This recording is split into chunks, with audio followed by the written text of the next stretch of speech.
আসসালামু আলাইকুম।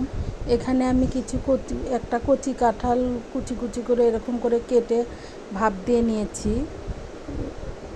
এই মানে পরিমাণ মতো সেদ্ধ করে নিয়েছি। আর এখানে হলুদ, লবণ, মরিচের গুঁড়া, একটু কাঁচা শুকনা ডাল, আর এটা আমার ঘরে বানানো চাট মশলা, একটু চাউলের গুঁড়া অথবা আপনারা কর্নফ্লাওয়ার অ্যাড করতে পারেন, আর একটু কাঁচা তেল দিয়ে লবণ, এটা আমি ভালো করে দিয়ে মেখে নিচ্ছি। এটা সুন্দর করে একদম মোলায়েম করে মাখতে হবে। আমি মেখে দেখলাম যে আমার কর্নফ্লাওয়ার বা ইয়েটা কম হয়েছে, এজন্য আমি আরেকটু কর্নফ্লাওয়ার অ্যাড করে নিলাম। কেননা এটা আমার হাতে ধরে দেখতে হবে যে এটা পেঁয়াজুর মতো হয় কি না।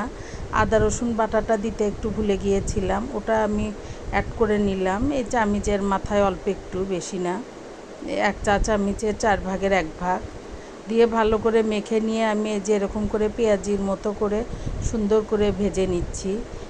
আর এই ছোট্ট কড়াইটা আমার অনেক বছরের, এটাতে আমি সব সময় তেলের জিনিসই শুধু ভাজাভাজি করি, ভাজতে খুব সুবিধা। এই যে পেঁয়াজগুলো দেখেন অনেকটাই মচমচে, আমার এক কড়াই ভাজা হয়েছে, আবার দিলাম। অনেক মজা। আসসালামু আলাইকুম।